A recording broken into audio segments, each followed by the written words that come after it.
Hello everyone, welcome to course study on solid mechanics. Today we are going to discuss a new topic, that is introduction to stress. Now, what is stress? When a body is acted upon by an external force or load, the internal resisting force is set up in the body.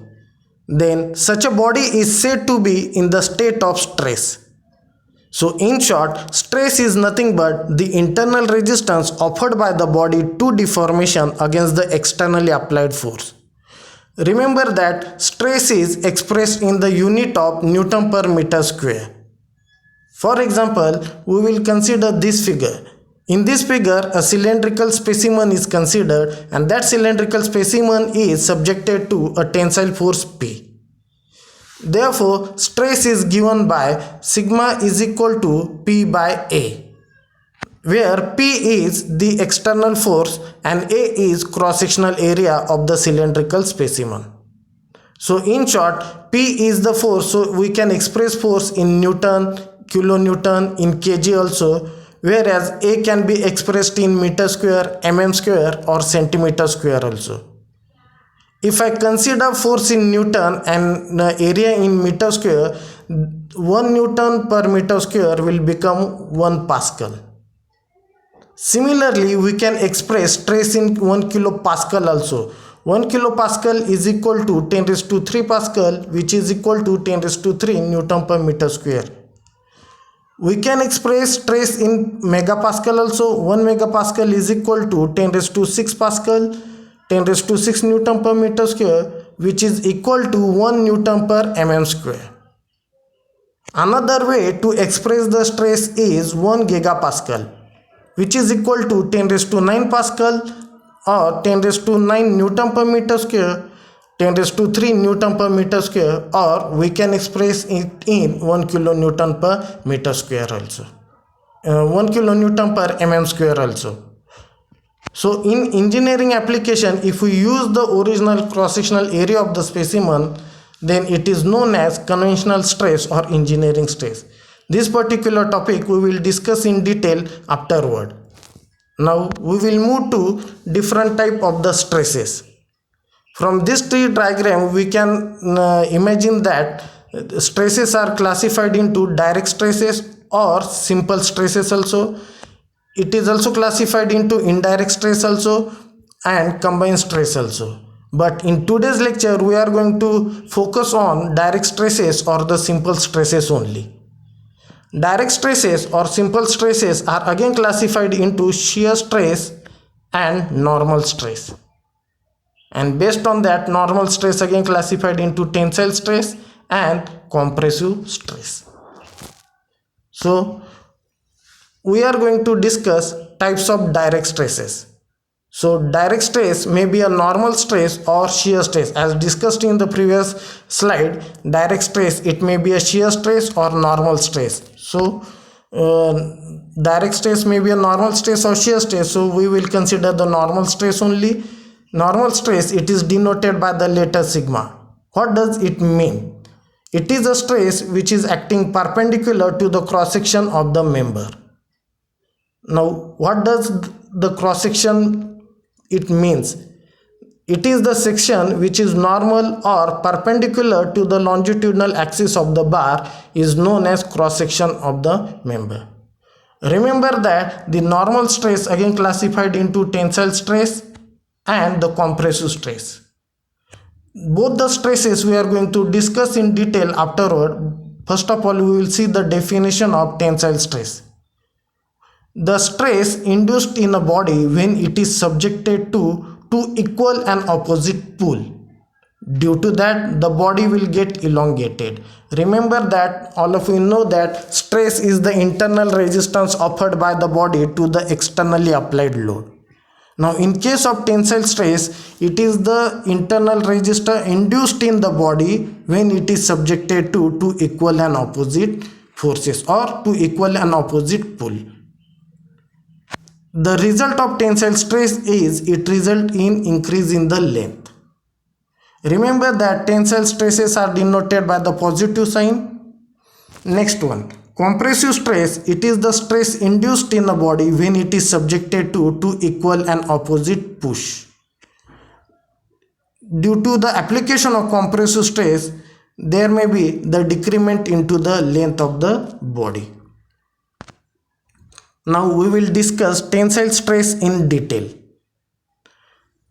From figure, we have to consider a body which is subjected to two equal and opposite forces.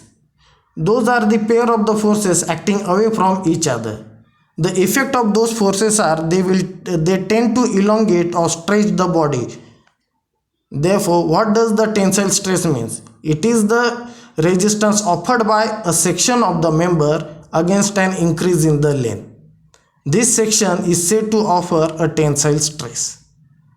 From figure, you can see a member which is subjected to two equal and opposite forces, that is P. Due to that, if I consider a section XX, at that section XX an internal resisting force is set up within the body, and that internal resisting force will try to maintain the equilibrium condition of the body. In the same manner, we will consider the another section which is on right hand side. Again, it is subjected to a force P, and internal resistance force is set up within the body. From figure, if let P is the force which is acting onto the body, A is the cross-sectional area of the body, L is the original length of the body, DL is the increase in the length of the body when the pull is P.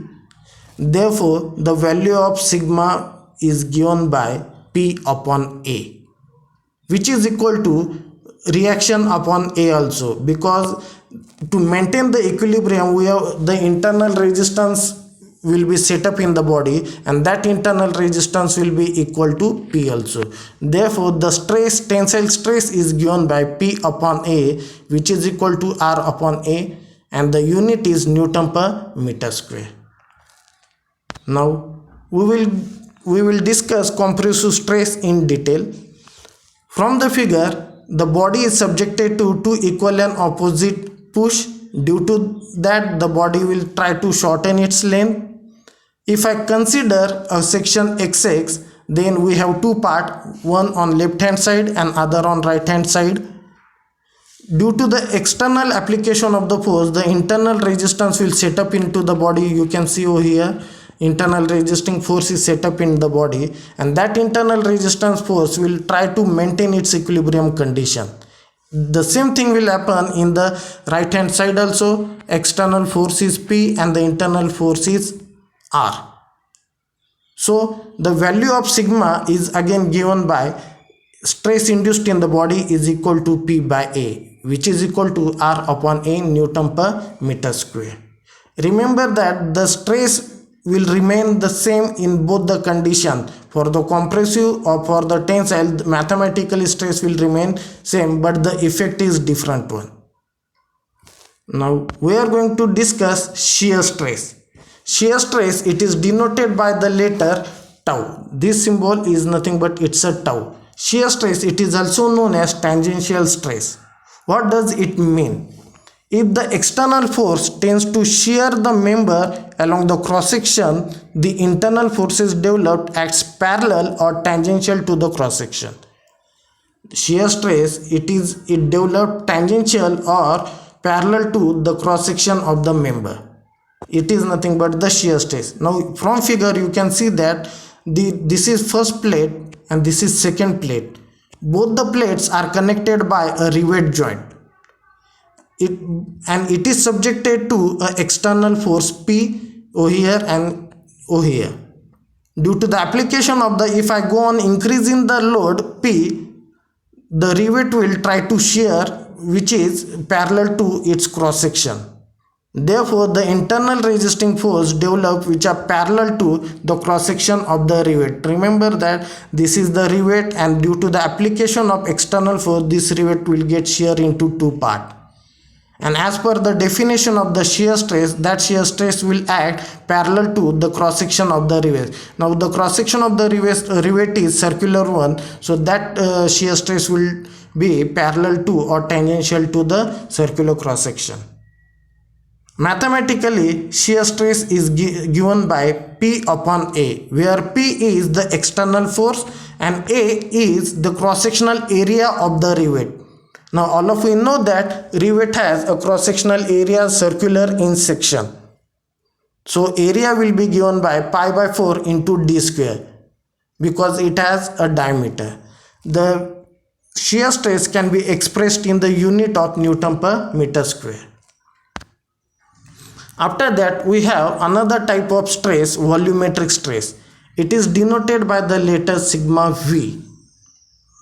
What does it mean? Volumetric stress is nothing but, in that case, the body is subjected to three direct stresses which cause the change in volume without distortion of the shape. Now from figure you can see that a rectangular body which is subjected to direct stress sigma from all the sides. Due to that, the body will try to change its volume without distortion of the shape. There will be no distortion in the shape, only the change in volume will take place. So you can see over here, this face is subjected to stress, this face is also subjected to stress, this face and this. So from all the sides the body is subjected to stress. Due to that, there will be the change in the volume without distortion of the shape.